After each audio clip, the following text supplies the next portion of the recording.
মায়ের দোয়া যেমন কাজে লাগে, মায়ের মনে কষ্ট পাইলে কিন্তু বদদোয়া কিন্তু এমন লাইগা যায়। কথা কোন ঠিক না বেটি? প্লিজ একটু সময় দাও যুবক ভাই। জীবনের শেষ বয়ান মনে করে বয়ান করছি, কান্না না আসলো কান্নার বান্দর। আমি জানি না এই ময়দানে কে মারাইছো, কে জানি মায়ের অসুস্থ রেখা ওয়াজ শুনতে আইছো। বাজান রে, দাঁত থাকতে দাঁতের মর্ম বোঝা যায় না। মামার বাইরা মা বাপ বেঁচে থাকতে মা বাবার কদর বোঝা যায় না। এ মা বাপ যেদিন মারা যাবে, যুবক বিশ্বাস কর, তোর আমার জন্য কেউ কোনদিন অন্য কোন মহিলা নিজের কাপড়ের আঁচল উঁচু করি আল্লাহর কাছে বলবে না, আল্লাহ ও আমার জীবনের বিনিময়ে আমার পুত্রে তুমি ভালো রাখো। যুবক রে, তুমি কোন মায়ের বুড়ি কয়া গালি দাও। বাইরে আমি প্রায় বয়ানে উদাহরণটা দিয়া থাকি, যেটা তোমরা ইতিপূর্বে অনেক জায়গায় শুনেছো। মায়ের বদদোয়া কিন্তু কাজে লেগে যায়। মার বদদোয়া মুখ ফুটাই দিতে হয় না। মায় যদি মনে মনে কয় আরশের মালিক কিন্তু সেইটা ফিরায় দেয় না।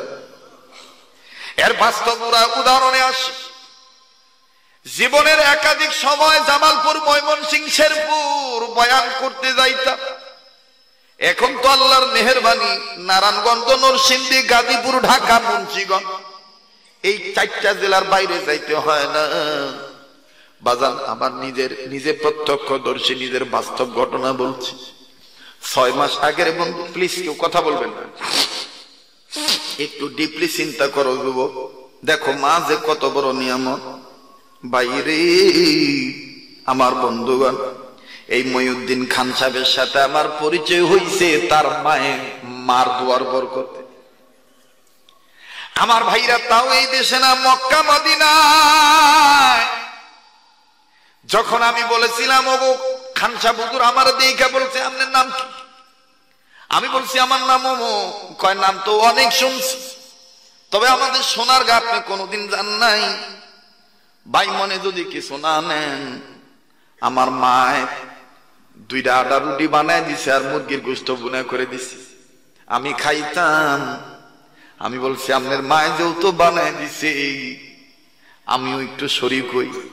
বাজান খাইছিলাম আর ডাক দিয়ে কইছিলাম, এত বয়স হয়েছে আপনার, তারপর আপনি মায়ের এত ভক্ত। খান সাহেব তখন কান্না কান্না বাপ নিয়ে কইছিল, বাইরে এই মায়ের দোয়ার বরকতেই তো আল্লাহ ওয়াজানা জিনিসকে আল্লাহ আমারে দিতাছি। ওরে মা যার দুনিয়ায় নাই, তার মতন বড় দুঃখী বড় অভাবী আর কেউ নেই। আমার ভাইরা, ওই জামালপুর, শেরপুর জেলায় যাব বয়ান করতে। 6 মাস আগে দেখছি বেটার পাও ভালো। হঠাৎ করে যখন বাজান, তৎকালীন সময় গাড়ি ছিল না, বাসে উঠে যাইতই তো। প্লিজ মাথাটাও নাড়াবেন না, একটু এদিক সেদিক দিয়ে খেয়াল হইলে কিন্তু আপনি আলোচনা বুঝবেন না। সময় যত যাবে দেখবেন পাগলার কণ্ঠ তত ক্লিয়ার হবে। আর ভালো মনের অধিকারী হইলে দেখবেন না কাইন্দা কিন্তু পারবেন না। আমার বাবাজিরা রে, 6 মাস আগে যে লোকটার পাও ভালো দেখছি, লোকটা ড্রাইভার, স্টিয়ারিং জায়গায় বসে। আমার বন্ধুগণ ড্রাইভারের সিটে বসে ড্রাইভিং করে, ড্রাইভারি করে। কিন্তু আদান হঠাৎ করে যখন 6 মাস পরে সিজনে জামালপুর, শেরপুর যাব, দেখি ভালো মানুষ, একটা পাও নাই আর একটা পাও আছে বোগালের নিচে। বাজান রে, সহকারী হিসাবে ঠেঙ্গাটা নিচে দিয়া, ঠিকনাটা নিচে দিয়া দাঁড়ায় আছে, টিকিট চেক করতেছি। যখন আমার সময় আসলো, আমি টিকিট হাতে দিয়া, শীতের দিন মুখে মাফলার পেছানো ছিল, রুমাল মাফলার সরাই বললাম, আসসালামু আলাইকুম ভাই, আপনি না ড্রাইভারি করেন, আপনি দিয়ে এখন টিকিট মাস্টারি করতেছেন, বুঝলাম না আপনার পায়ের এই অবস্থা কে? লোকটা পায়ের দিকে চায় আর জন্নার মতন চোখের পানি ছেড়ে দিয়ে কান্দে, এটা আমার মায়ের সাথে বেয়াদবি করার ফল। আমি বললাম, বাইরে মায়ের সাথে বেয়াদবি করার ফল মানে লোকটা কান্দার ডাক দিয়ে কয়, আপনারে পাইছি ভালোই হইছি, যদি একটু সময় দিতেন ঘটনাটা খুলে বলতাম। বলার আগে জানতে চাই, আমার আল্লাহ আমারে মাফ করবি। এ যুবক খুব খেয়াল করে শুনি, যার মা নাই সে জানে রে তার জন্য কত বড় নিয়ামত নাই। আমার বন্ধুগণ, লোকটা আমাকে আড়ালে নিয়ে যাইয়ে চায়ের দাওয়াত দিয়ে চুপ করে বসে আমার দিকে তাকাইয়া ঝর্ণার মতন চোখের পানি সারে কান্দে আর বলে, এবার বলি হুজুর ঘটনাটা শুনে। আমি রাত্রে গাড়ি চালাই, নাইট ডিউটি করে হরগমা শৈল লইয়া বাদ দিছি। যাই দেখি সকাল 8টার দিকের ঘটনা। আমার মা আমার বউর সাথে ঝগড়া করতেছে, মায়ের সাথে বউ ঝগড়া করতেছে। হুজুর, আমার মা আমারে দেখা লজ্জায় ঘরের ভিতর চলে গেল। মায় যাইয়া খাটের উপর পান বানাইতেছিল, আর আমার বউ আমারে দেখা আটকা চিৎকার দিয়া বেহুশের মতন হইয়া গেল। আমার বউর এই অবস্থা দেখে আমার 2টা বাচ্চা মা মা কইয়া কাঁদলো। হুজুর, আমার মনে সন্দেহ হইল, না জানি আমার মা আমার বউরে কি করছে। আমি আমার বাচ্চার মায়ার দিকে তাকাইয়া ভালো মন্দ খোঁজ নিলাম না, নিজেকে কন্ট্রোল করতে পারলাম। আমার মায়ের পিছনে যাইয়া ভালো মন্দ কিছু না দিকে আমি এমন ভাবে আমার মায়ের পিছনে লাথি মেরে দিলাম,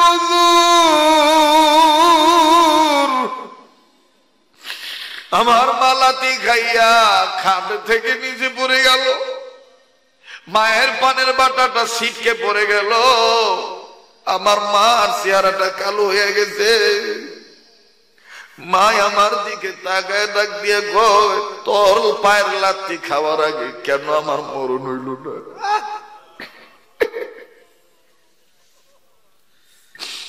বাবারে, আমার স্বামী নাই, তুই আমারে দুগা খাওন দে, তুই আমারে ভালো জিগাইলি না মন্দ জিগাইলি না, আর এইভাবে তুই আমারে লাথি মারলি। বাবা, তোর পায়ের লাথি খাওয়ার আগে আমার মরণ কেন আল্লাহ দিল না? হুজুর, আমার মা যখন আমার এই কথা কইল, আমার বাচ্চা মেয়েটাই সে ডাক দিয়ে, আব্বু তুমি বুয়ারে লাথি মারলা কি লেগা? বুয়ার তো কোনো দোষ নাই। হুজুর, আমার মনে হইল তখন আসমানটা ভাঙ্গা আমার মাথায় পড়ে গেল। হুজুর, আমার বউ আমার একটু সময় দিল না, আমারে টাইনা টাইনা ঘর থেকে বাইর করে নিয়ে গেল। হুজুর, আমার মেয়েটা দাদিরে ডাক দিয়ে কয়, বুয়া তুমি কোন জায়গায় দুঃখ পাইছি? আমার মা চিল্লে চিল্লে কয়, দাদু ভাই আমার কলিজায় লাগে,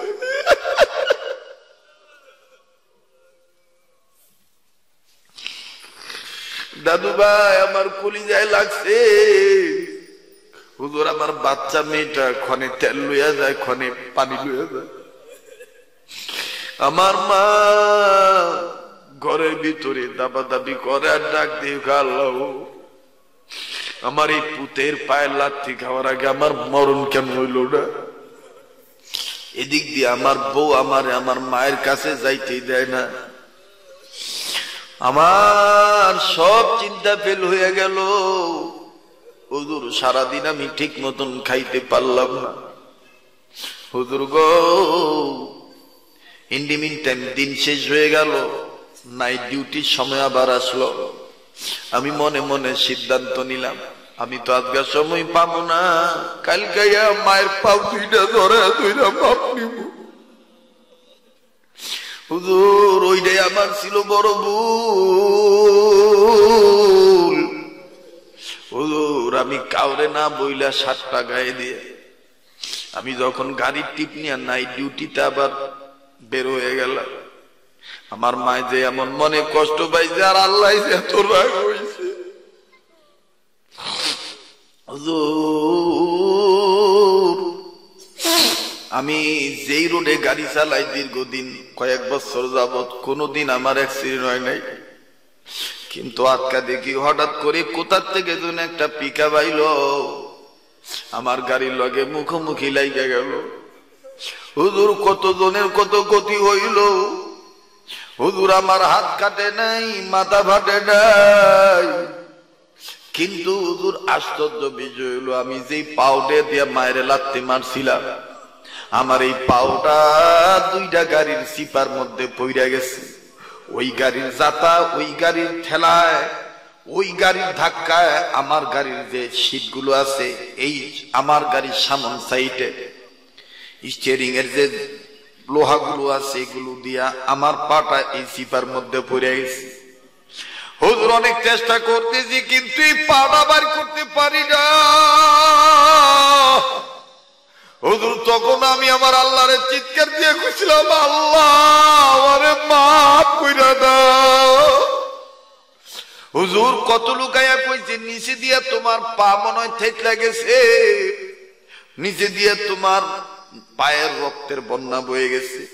হুজুর এরপর আমি সেন্সলেস হইয়া যাই। হুজুর আমারে অনেকে দরাদরি করে নিয়ে হাসপাতালে নিয়ে যায়। ডাক্তার আমার পাউডার রাখতে পারে নাই, ওই পাউডার কাইটা ফালাই দিছে। হুজুর জ্ঞান ফিরার পর আশ্চর্যজনক ঘটনা শোনেন। হুজুর যেই বউর প্রেমে পড়িয়া মায়ের লাঠি মারলাম, চোখ খুলে দেখি আমার ওই কাটা পায়ের কাছে আমার বউ নাই। আমার ওই জনম দুঃখিনী মা ওই আমার পা কাটার বেডের কাছে, আমার পায়ের কাছে মাথাটা ঢাকাইয়া কান্দার ডাক দিয়ে কয়, আল্লাহ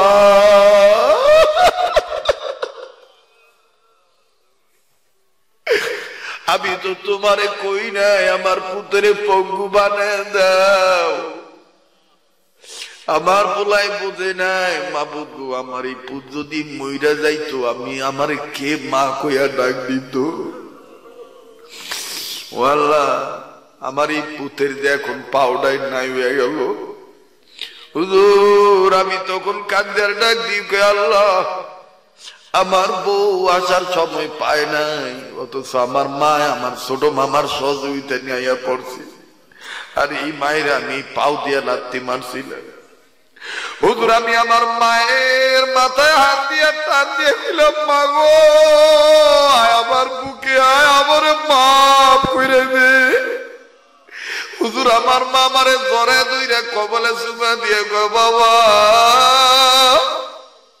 আমার কাছে মাপ চাইতে হইব না, তুই যে আমার মা কইয়া ডাক দিছ তাতে আমি সব ভুলে গেছি।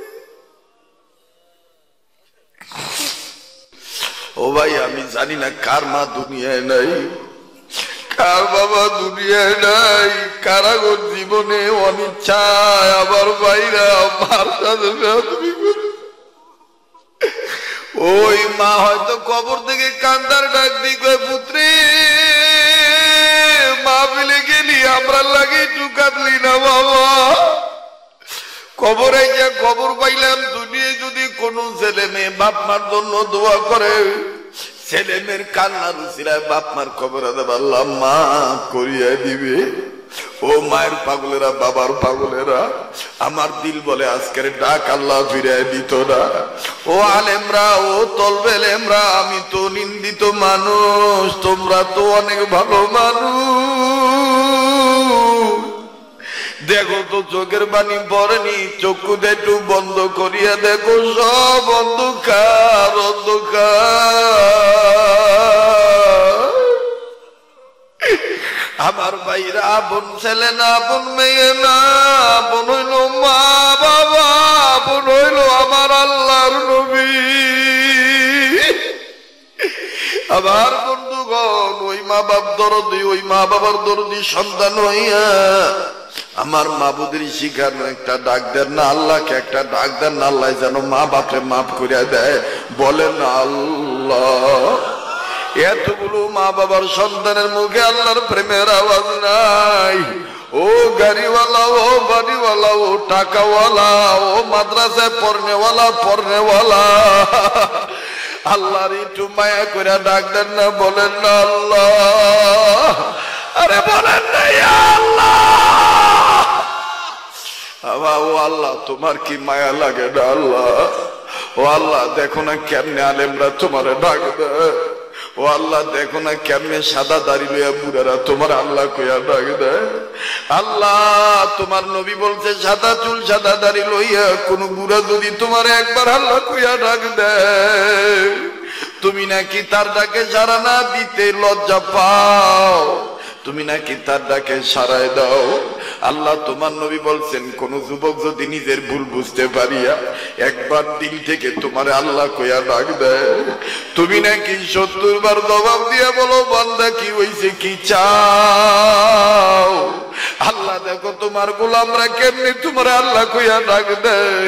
আল্লাহ মায়ের কাছে অপরাধ করিয়া যদি মা কইয়া ডাক দেয়, মা ভুলে যায় যন্ত্রণা। আল্লাহ মার চাইতে তো তোমার দয়া বেশি আল্লাহ। আল্লাহ তোমার কি মায়া লাগে না? আরে জোরে বলেন না ইয়া আল্লাহ।